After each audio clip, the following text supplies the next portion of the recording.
Habang naglalakad sa dalampasigan, nakatagpo ni Ginko ang isang lalaking tila matagal nang naghihintay sa may baybayin. Ipinakilala niya ang sarili, siya si Shiro, isang lalaking naghihintay ng mahigit 2 taon para sa kanyang nawawalang asawa, si Michihi. Ikinwento ni Shiro ang nangyari 2 taon na ang nakakalipas, kung paano siya at si Michihi ay naglayag sa dagat matapos ang isang pagtatalo. Isang mahiwagang ulap ang bumalat sa dagat at may lumitaw na mga puting ahas sa tubig. Habang tinatawag niya ang asawa, nakita niyang natatakot ito. Hanggang sa tuluyang lumubog ang kanyang bangka, at nagising na lang siya sa pampang. Sa kabila ng kanyang paghihintay, unti-unti nang tinatanggap ng mga taga-nayon si Shiro. Dahil sa kanyang kaalaman sa kalakalan, tinulungan niya silang ibenta ang kanilang mga produkto sa tamang halaga. Dahil dito, nagsimulang magustuhan siya ng mga tao, at hindi nagtagal, itinuring na rin siyang isa sa kanila. Ngunit habang tumataas ang tubig araw-araw, nagsimula na ring makakita ng kakaibang mga pangitain si Shiro. Isang dalaga ang nag-alala para sa kanya, ngunit sinigurado niyang maayos lang siya. Hanggang sa isang araw, isang makapal na ulap ang bumalat sa dagat. Nagsimula ng kabahan ang mga taga-nayon, para daw itong pangyayaring naganap 3 taon na ang nakalipas, kung kailan bumalik lamang ang mga bangka nang wala ng sakay. Napagpasyahan ni Shiro na muling pumalaot upang hanapin si Michihi. Ngunit dumating si Ginko at ipinaliwanag ang tungkol sa mushi na tinatawag na Umi Senador Yamasen, isang nilalang na nabubuhay ng 1,000 taon sa bundok at 1,000 taon sa dagat. Sinabi ni Ginko na tuwing lilipas ang 1,000 araw, ang mga mushi mula sa bundok at dagat ay nagkikita sa gitna ng karagatan upang magsanib. Dahil dito, naunawaan ni Ginko kung bakit si Shiro lamang ang nakabalik noon, dahil siya lang ang may matinding kagustuhan na bumalik sa lupa. Habang tinatahan nila ang dagat, may nakita silang isang bangka sa di kalayuan. Laking gulat nila nang makita nilang buhay pa si Michihi, ngunit tila hindi ito ang parehong babae na iniwan ni Shiro 2 taon na ang nakalipas. Nagkapatawaran ang dalawa, at sinabi ni Michihi na parang 3 araw lang siyang palutang-lutang sa dagat. Ngunit may isang bagay na hindi tama, nang itinuro ni Shiro ang daan pauwi, napansin ni Ginko na maling direksyon ang itinuturo niya.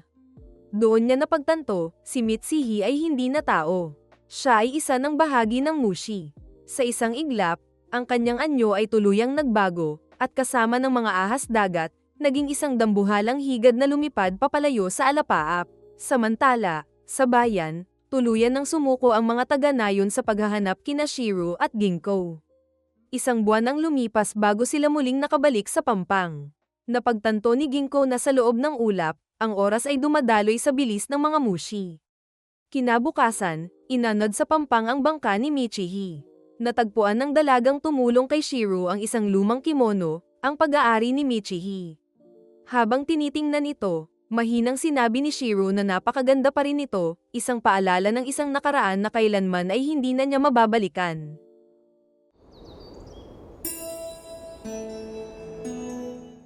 May isang baryo na laging may masaganang ani pagkatapos ng kalamidad.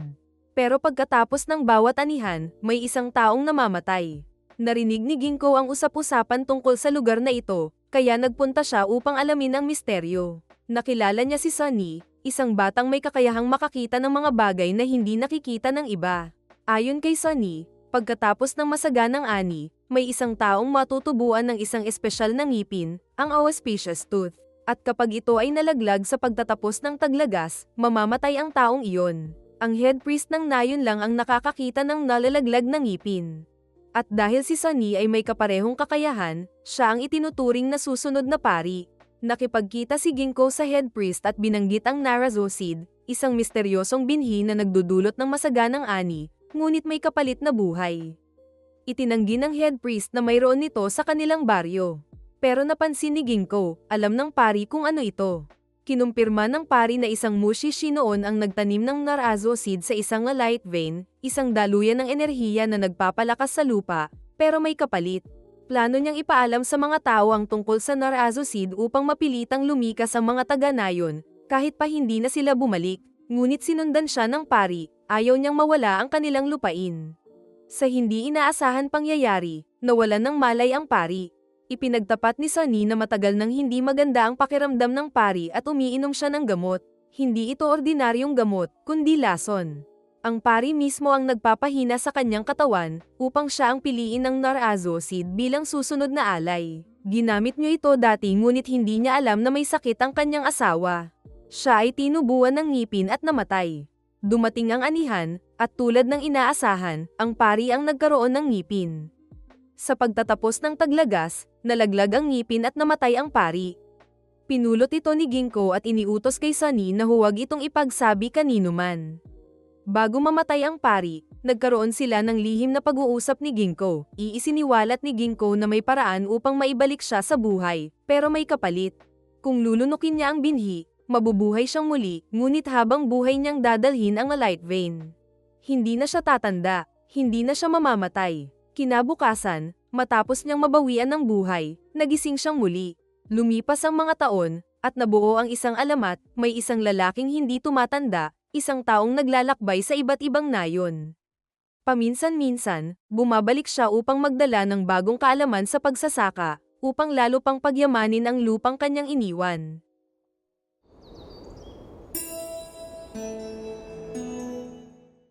Isang gabi, may mga batang palihim na pumasok sa bodega ni Adashino. Doon, nakita nila ang maraming kakaibang bagay, isa na rito ang isang napakagandang inkstone. Ang inkstone ay isang makinis na batong ginagamit bilang plataporma para gilingin at tunawin ang solidong tinta gamit ang kaunting tubig. Karaniwang ginagamit ito sa tradisyonal na pagsulat at calligraphy sa China, Japan, at Korea. Dahil sa kanilang kuryosidad, ginamit nila ito at nilagyan ng tinta. Kinabukasan, isa-isa silang nagkasakit. Ang kanilang mga katawan ay unti-unting lumamig nang hindi maipaliwanag. Habang sinusuri sila ni Adashino, inamin ng isang bata na pumasok sila sa bodega at ginamit ang inkstone. Alam niyang hindi ito pangkaraniwang sakit, kaya tinawag niya si Ginko upang imbestigahan ito. Dumating si Ginko, ngunit hindi niya agad matukoy kung anong uri ng mushi ang dahilan ng pagkakasakit ng mga bata.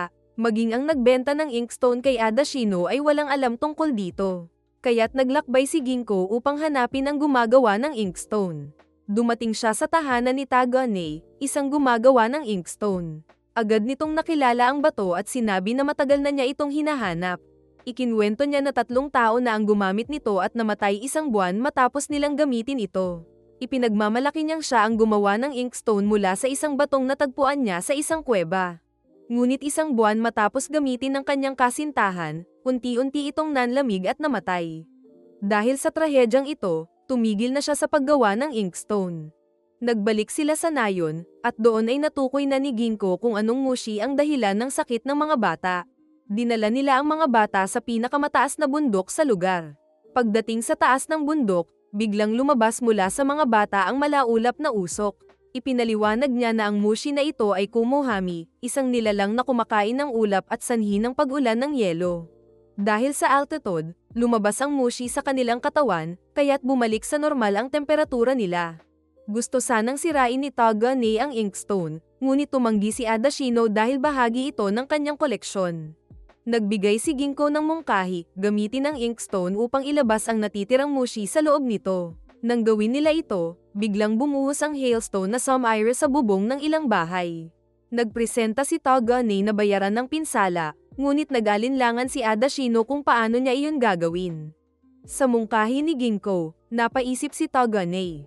Maya-maya pa, nagdesisyon siyang ipagpatuloy ang kanyang sining. At sa wakas, bumalik si Tagane sa paggawa ng inkstone, sa pagkakataong ito, nang may mas malalim na pag-unawa sa kanyang sining.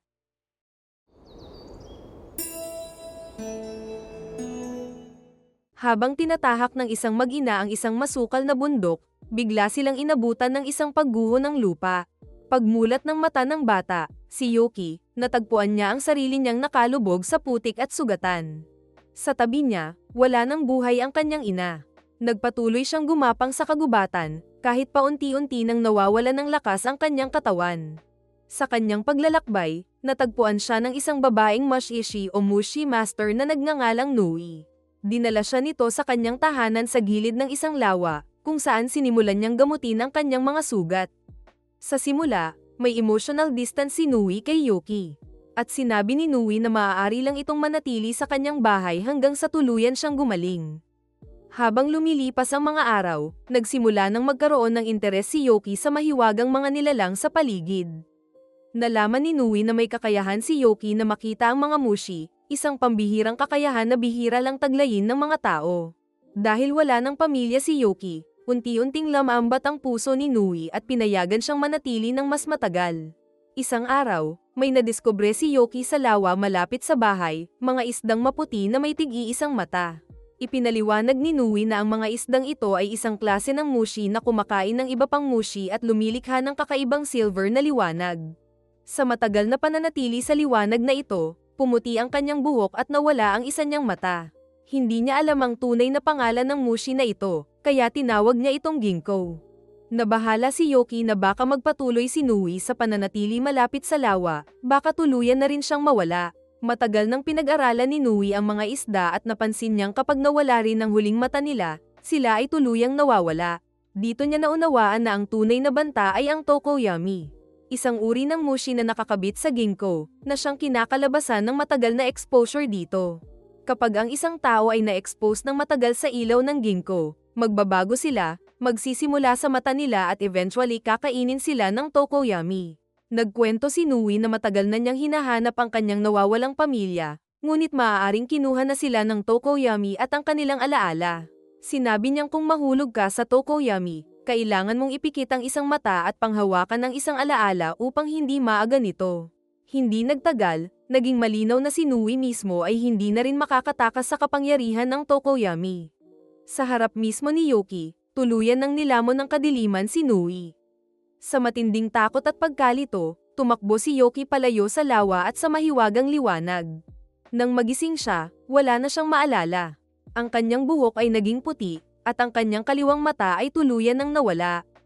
Naging kulay berde ang kanyang natitirang mata, isang tanda ng kanyang koneksyon sa mushi. Sa pagkawala ng alaala ng kanyang nakaraan, isa na lang ang natira sa kanyang isipan, ang salitang Ginkgo. Dahil wala nang natitirang alaala kung sino siya, pinili niyang gamitin ang pangalang ito. Ngunit may napansin siyang kakaiba, tila may mga nilalang na palaging naaakit sa kanyang nawawalang mata. Napagtanto niyang hindi na siya maaaring manatili sa isang lugar, ang kanyang presensya ay maaaring magdala ng kapahamakan sa iba. Dahil dito, sinimulan niya ang kanyang paglalakbay bilang isang Mushishi, isang taong nabubuhay sa pagitan ng mundo ng tao at ng mundo ng mushi. At iyon ang backstory ng kwento ni Ginkgo. Nakita na natin ang dahilan ng pagkawala ng kanyang kaliwang mata, na unang binigyan ng foreshadow sa episode 2 ng series.